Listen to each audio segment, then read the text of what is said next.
नमस्कार, मैं हूं मृत्युंजय कुमार झा और कमोडिटी सुपरफास्ट में आपका स्वागत है।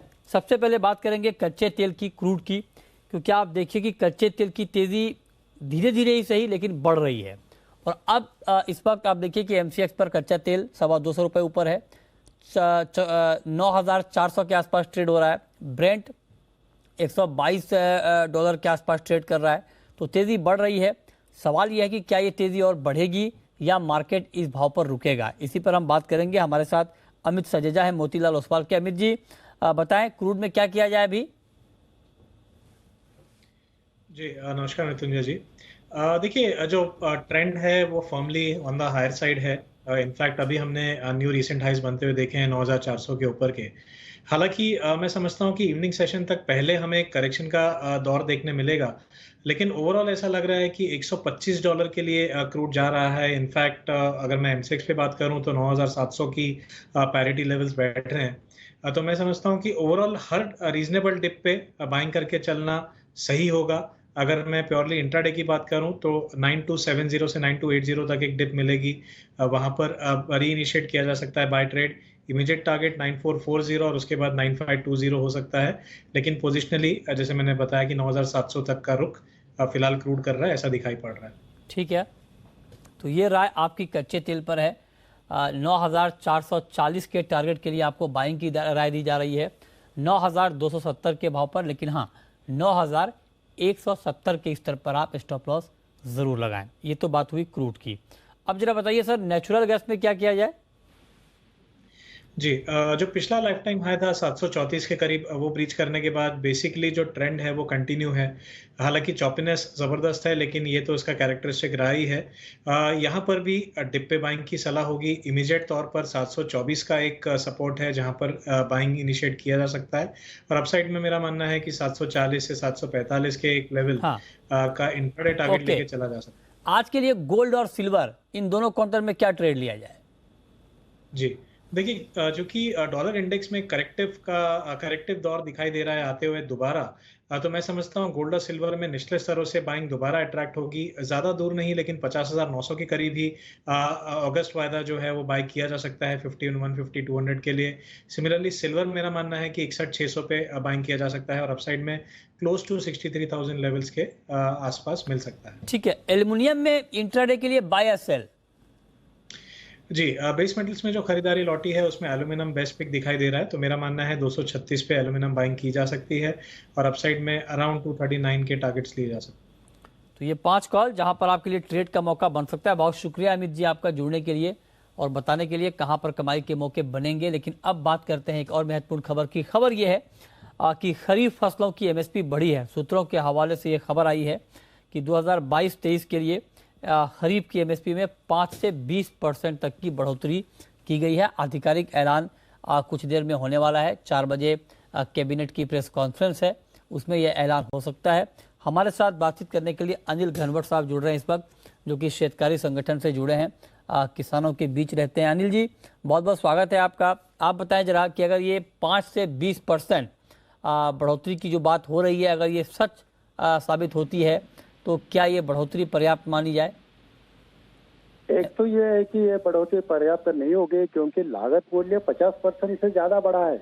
अच्छा, फर्टिलाइजर जो इनपुट है, फर्टिलाइजर है, पेस्टिसाइड है, और सबसे महत्वपूर्ण है लेबर कॉस्ट बहुत बढ़ चुके हैं। तो ये जो 5 से 20% की बढ़ोतरी है, ये कुछ काम की नहीं है।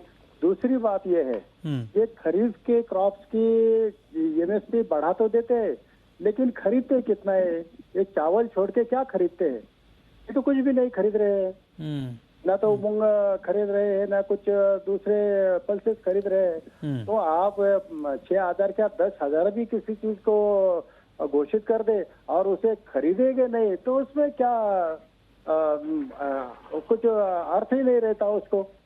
तो ये सिर्फ घोषणाबाजी है। किसानों के लिए हम कुछ बहुत कर रहे हैं, ऐसा दिखावा करने की चीज है, ऐसा मुझे लगता है। अगर गवर्नमेंट सचमुच सीरियस है इसके बारे में, तो अगर एमएसपी के नीचे दाम गिरते हैं तो गवर्नमेंट ने इनिशिएटिव लेना चाहिए वो खरीदने का। आज हमारे महाराष्ट्र की ग्राम की परचेज बंद हो चुकी है। हालांकि किसानों के पास ग्राम पड़ा हुआ है, उन्होंने रजिस्ट्री की हुई है उसकी, फिर भी परचेज प्रोक्योरमेंट नहीं हो रहा है। तो अगर प्रोक्योरमेंट नहीं होता तो कितनी भी एमएसपी बढ़ाएं उसमें से किसानों को क्या मिल रहा है? एक तो ये जो जैसे इंक्रीमेंट दी गई है ये तो पर्याप्त नहीं है, ये जो कॉस्ट ऑफ प्रोडक्शन है काफी ज्यादा बढ़ा हुआ है। तो आपके हिसाब से कितनी, तो घनवट जी आपके हिसाब से कितनी बढ़ोतरी होनी चाहिए? और 50% तो बढ़ोतरी होनी चाहिए। कितने लागत मूल्य बढ़े हैं? नहीं ठीक है, लेकिन लेबर कॉस्ट पिछले साल थी उससे दुगना आज हो चुके, फर्टिलाइजर्स के दाम दुगने हो चुके हैं, सब कुछ। लेकिन महंगाई को भी तो ध्यान में रखना होगा सर घनवट जी, लेकिन महंगाई को भी तो ध्यान में रखना होगा। हाँ महंगाई है, लेकिन किसान को भी ध्यान में रखो ना। हर बार महंगाई के लिए किसानों को बलि चढ़ाया जा रहा है। कब तक ये चलेगा? हर बार आप देखेंगे कि महंगाई महंगाई और किसानों के गले के ऊपर छुरी चल रही है। अभी चीनी की एक्सपोर्ट बंद कर दी, गेहूं की एक्सपोर्ट बंद कर दी, तो मरा किसान ना, बाकी किसका इसमें क्या गया है? कंज्यूमर मजे मार रहा है, उधर ट्रेडर को भी उसका मुनाफा मिल रहा है, गवर्नमेंट खुश है, मर रहा किसान है। तो ये कब तक सैक्रिफाइस करेगा किसान? अच्छा एक बात बताइए सर, क्योंकि खरीफ नहीं अभी खरीफ फसलों की एमएसपी का ऐलान हो रहा है। आवाज बहुत कम आ रही है सर। आप सुन पा रहे हैं घनवट जी? आवाज कम आ रही है, थोड़े से वॉल्यूम। हाँ जी। हाँ। मैं ये पूछ रहा हूँ कि आपको लगता है कि 5 से 20% बढ़ोतरी होने पर खरीफ की बुआई ठीक ठाक हो जाएगी, बढ़ेगी? नहीं बढ़ेगी, बिल्कुल नहीं बढ़ेगी, क्योंकि परचेस की प्रोक्योरमेंट की गारंटी नहीं है। क्यों किसान विश्वास करेगा? आपने कितनी भी बढ़ोतरी कर दी और गवर्नमेंट प्रोक्योरमेंट नहीं करता है तो कौन विश्वास करेगा? लेकिन खरीफ की बुआई तो बढ़ रही है ना सर, मतलब ऐसा तो है नहीं पिछली बार भी अच्छी बुआई हुई, अच्छी खेती हुई, आप इतने नेगेटिव क्यों हैं? मैं जानना चाहता हूँ। नहीं वो ये बात ये है कि किसान बड़ी आशा से बुआई करता है और उसको अच्छे दाम मिलने लगे तो सरकार दाम गिरा देती है, तो वो क्यों करेगा? तो पिछले साल अगर उसको अच्छा पैसा नहीं हुआ है तो अगले साल वो बुआई नहीं करता है। आज तक का रिकॉर्ड देखो, जब जब भी किसी फसल को अच्छे दाम मिले हैं दूसरे साल उसके अगले साल रिकॉर्ड बुआई हुई है, रिकॉर्ड प्रोडक्शन हुआ है। तो आप किसानों को दाम मिलने दो, आपको इंपोर्ट करने की जरूरत नहीं। काफी हम खरीफ की जो फसलें हैं वो इंपोर्ट कर रहे हैं, सारे पल्सेस हम इंपोर्ट कर रहे हैं। अगर ऐसा इंपोर्ट जारी रहेगा तो किसानों को दाम कैसे मिलेगा? चलिए तो बहुत जो बढ़ोतरी हुई है ये पर्याप्त नहीं है और वो अगर किसानों को नहीं मिलती है तो ये कुछ काम की नहीं है।